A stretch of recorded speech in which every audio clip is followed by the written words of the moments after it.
Guys welcome back to Ankush family blog. તો જો આજે અમે અત્યારે જઈએ છીએ મારા નણંદની ત્યાં શ્રાદ્ધ છે એમના દાદાનું, એટલે ત્યાં મારે જમવા જવાનું છે. અને વાગી ગયા છે 11 વાગે, એટલે આપણે જમવા જ જવાનું છે, બીજું કાંઈ નહીં.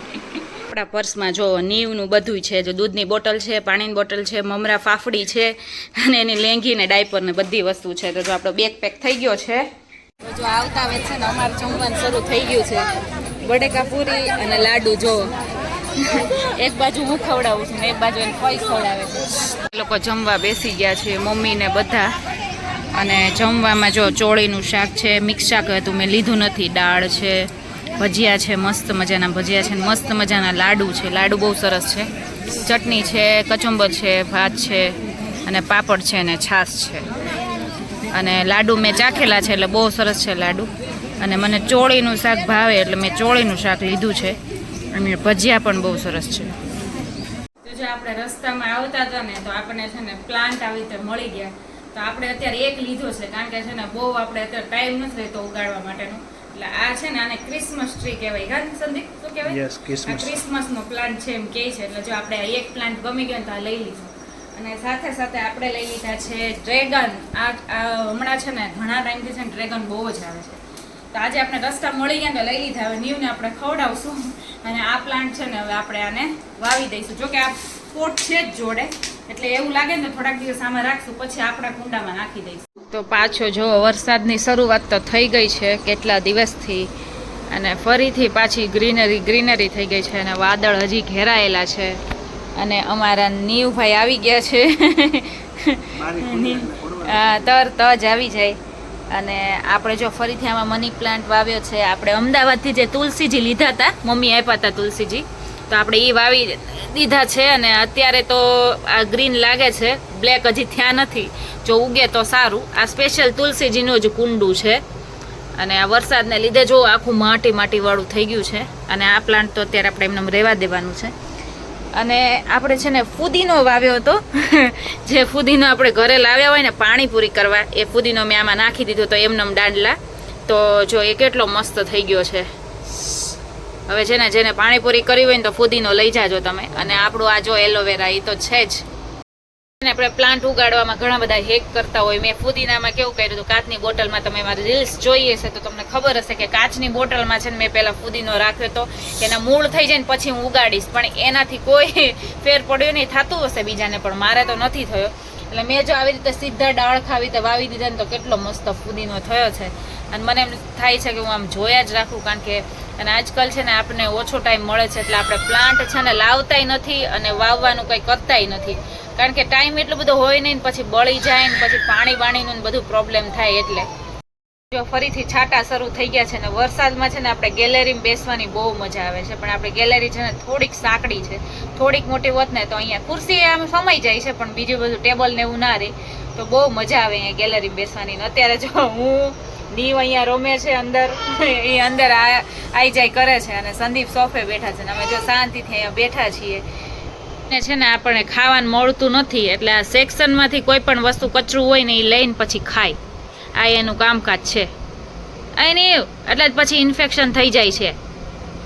નહીં હોય નથી લેવું બેટા, કારણ કે આપણે જે તુલસી આવે છે ને કચરો પતાવાળી, જો આ સેક્શન સાફ ન કરી દે એટલે મારે કરવી પડે.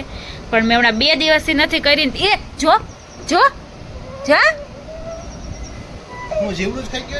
જીવડું નથી ખાધું, કચરો ખાઈ લીધું નથી. હવે ઓલી બાજુ લઈ જાઓ. 2 દિવસ આપણે સેક્શન સાફ ન કર્યું હોય ને ત્યાં જો આવી થઈ જાય. અને આ ભાઈ છે ને બધું ખાઈ જાય. જો ખાઈ જ લીધું લે, બસ હવે લે.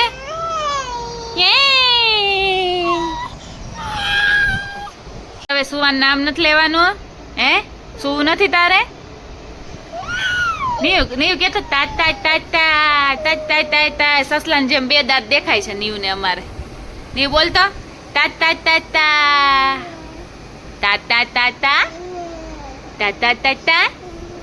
એ દાંત દેખાણા.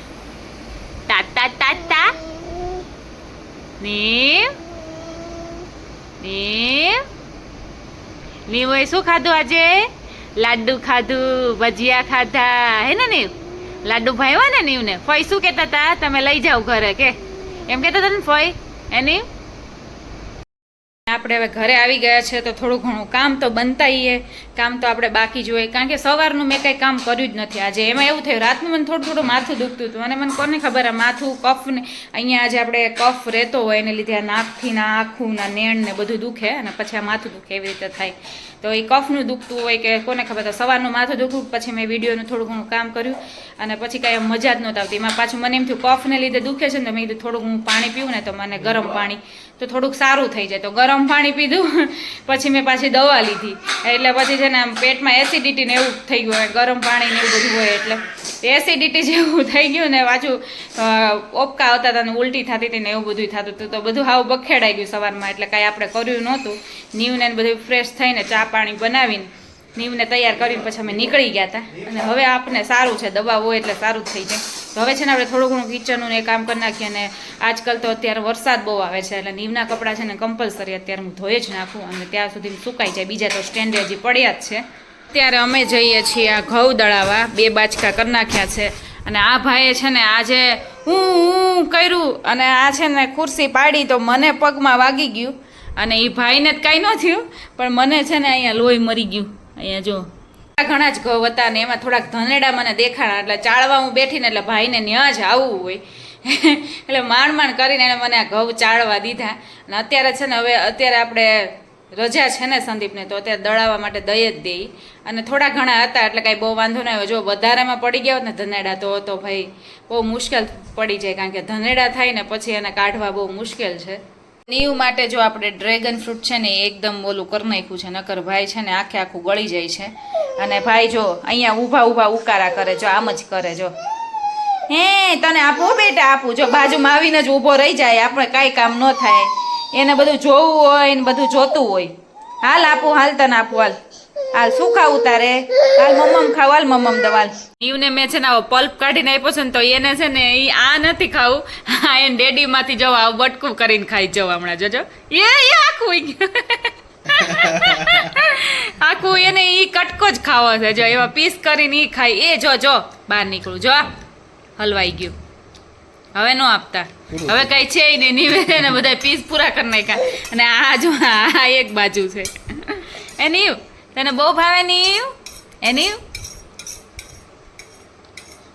હવે આ ખવડાવી દો એને, એમાં જ ખાઈ લે બેટા. અમે મારા મોટા સસરાને ત્યાં આવી ગયા છીએ.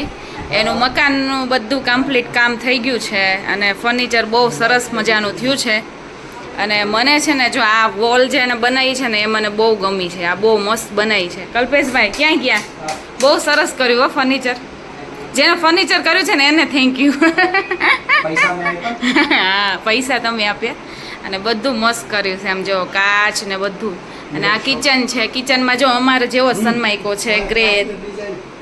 હા કાચનું ટચવાળું છે. જો અમારી ઘરે નથી એટલે તમને સિસ્ટમ બતાવું છું કે આવું ટચવાળું કરેલું છે. આ બધે પાછળ જો ભાભુ અને સંદીપ બે પાછળ જોવે છે ગેલેરીમાં. હા કલ્પેશભાઈ તમે કામ કરવા હિમાની તેડી આવ્યા છો કે હિમાની કામ કરવા તેડી આવ્યા ને તને? તો જો કલ્પેશભાઈની છે ને સગાઈ થઈ છે, હજી મેરેજ નથી થયા એટલે છે ને હિમાનીને કામ કરવા તેડી આવ્યા છે. અને આ બધું એણે ચોખ્ખું કર્યું. જો ભાભુ એને હિમાની એમના બેન છે એણે બધાય કરીને આ બધું એણે સાફસૂફ કર્યું છે. આ છે કલ્પેશભાઈનો રૂમ.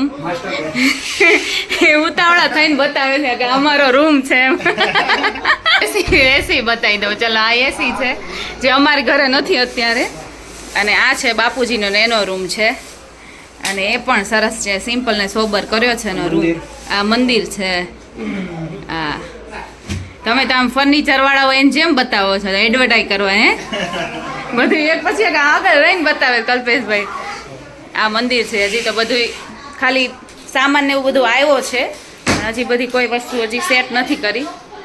અહીંયા રમવાની મજા પડી ગઈ છે અને ધ્યાન બહુ રાખવું પડે છે કારણ કે એટલું બધું ફર્નિચર ને એવું છે ને તો જો આ કોર વાગી જાય એટલે નીવનું છે ને અમારે ધ્યાન રાખવું પડે. નીવ અત્યારે રમે છે બોટલેથી. કલ્પેશભાઈ એમ કહે છે અત્યારે બોટલેથી નીવ રમે છે ને તો પછી મોટો થઈને બોટલ ન લઈને તો સારું. જો એના કાકા પીતા હોય ને તો પછી નીવ અમે એનો ભત્રીજો છે ને એ બોટલ લે. હે હા તો બસ તમારે ભત્રીજો ઓમ નમઃ શિવાય. હે નીવ કેવું કહે છે? જો અહીંયા જો કલ્પેશભાઈ છે ને ગોલ્ડનનો છે ને હેન્ડલ નખાયું જો ગોલ્ડનું નખાયું છે હે આપણે નખાવું છે હે ગોલ્ડનું હે બાપુજી બે બાજુ ઓહો સોનું બહુ થઈ તમારી પાસે તો જો ઓહો હો બે બાજુ હો બાકી સ્ટોપર તો અમારે એવું જ છે બાપુજી હા હેન્ડલ નથી હો આવું હેન્ડલ તમારું સરસ છે રજવાડી હેન્ડલ તો આજે આપણે બનાવવાનો પ્લાન છે ઢોકળા એમાં એવું છે કે આપણે એક દિવસ પહેલા છે ને ઢોકળા બનાવ્યા હતા જો આ ખીરું પડ્યું છે તો આપણે આનાય કરી નાખશું અને છે ને મેં રવો પલાળ દીધો છે છાશમાં તો આપણે રવાનાય ઢોકળા કરી નાખશું અને આ પણ કરીશું એટલે આપણે ઢોકળા ખવાય પણ જાય અને ખૂટી પણ જાય બે કામ થઈ જાય એટલે અત્યારે આપણે પ્રોગ્રામ ઢોકળાનો છે બે ડીશ ઉતરી ગઈ છે જો આ રવાના છે એમાં ચટણીને ઉપર મરી પાવડરની નાખ્યું હતું અને આ આપણા જે સાદા ઓલા ઢોકળા આવે એ ઢોકળા છે અને એના લસણવાળી ચટણી જોડે ગરમા ગરમ ખાઈ લઈએ તો સંદીપ છે ને નીવને જો રમકડા રિંગ છે ને આમાં નાખતા શીખવાડે છે નીવ બધું કાઢી નાખે છે નીવ કાંઈ શીખતો નથી આમ જો બધું કાઢી નાખ્યું એને કાંઈ રહેવા જ ન દેવું હોય અહીંથી આવીને અહીંથી અહીં કરે અને જો આપણે નવરાત્રિનું છે ને આજે નાસ્તા માટેનું આખું લિસ્ટ આવી ગયું છે અને જો બધું અલગ અલગ છે ભેળ છે સમોસા છે પાણીપુરી ઘૂઘરા દહીંવડા સ્ટીમ ઢોકળા દહીં ચોળા ફરી દિલ્હી ચાટ વડાપાવ અને દશેરાને દિવસે છે જો લાઈવ કાજુ Mysore live boondi baby pizza paratha naan સબ્જી ઊંધિયું દાલ ફ્રાય જીરા રાઈસ ભજીયા ચટણી છાશ પાપડ મિનરલ વોટર અને મુખવાસ તો આપણું આખું જો લિસ્ટ સાથે બધું આવી ગયું છે હવે નાસ્તા જો આપણે કરવા હોય તો અહીંયા ટીક માર્ક કરી દેવાનું અને જો ન કરવા હોય તો કાંઈ નહીં કરવાનું એમનું કાગળિયું રાખવાનું શું કેવું સંદીપ નાસ્તા વિશે નાસ્તો તો કરવાનો જ હોય ને આવી રીતે કંઈક નવરાત્રિની તૈયારીઓ ચાલે છે નીચે છોકરાઓની ને લેડીઝોની બધા પ્રેક્ટિસ કરે છે ગરબાની ને બધી પરફોર્મન્સની અને 9 થી 12નો અમારે નવરાત્રિનો ટાઈમ હોય 12 વાગે પૂરું થઈ જાય એટલે એ સારામાં સારું કહેવાય બહુ મોડું શરૂ થાય ને મોડું પૂરું થાય તો સવારે બધાને પ્રોબ્લેમ થાય એટલે એ સારામાં સારું છે અને જો આ નાસ્તાના બધા લિસ્ટ આવી ગયા છે જેને જે નાસ્તો કરવો હોય ને જેને જે કરવું હોય એના માટેના ટોકન લઈ લેવાના ટીકમાં કરી દેવાનો એટલે ટોકન આવી જાય અને ગેસ્ટને એવું કોઈ આવ્યો હોય તો અગાઉ લઈ લેવાના એટલે નાસ્તા પાણી થઈ જાય નાસ્તાનો આખો અલગ જ હોય છે હું તમને આ વખતે બ્લોગમાં હું કદાચ લઈશ અને નવરાત્રિ મીન્સ કે આગળના વિંગમાં થતી હોય અને પાછળના વિંગમાં નાસ્તા પાણીને જેને કરવા હોય એ પ્રમાણે કરીએ તો આવું કંઈક છે ને જો અહીંયા ફાઇનલી મારા બ્લોગનો એન્ડ કરું છું અને આઈ હોપ કે મારો બ્લોગ સારો લાગ્યો હોય તો ફટાફટ જઈને મારી ચેનલને લાઈક શેર અને સબસ્ક્રાઈબ કરી દો અને હવે મળીએ આપણે નેક્સ્ટ બ્લોગમાં ત્યાં સુધી bye bye and take care guys